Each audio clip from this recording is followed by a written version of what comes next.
أعوذ بالله من الشيطان الرجيم. بسم الله الرحمن الرحيم. يا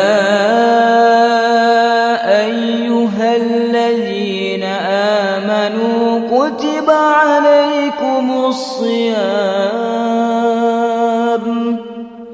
كما كتب على الذين من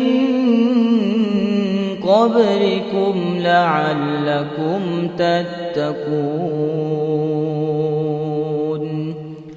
أياما معدودات،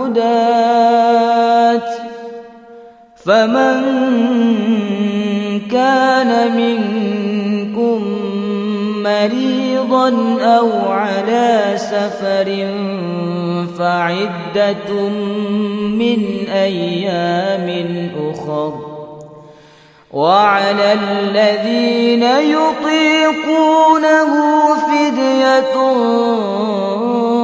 طعام مسكين، فمن تطوع خيرا فهو خير له، وأن تصوموا خير لكم إن كنتم تعلمون. صدق الله العظيم.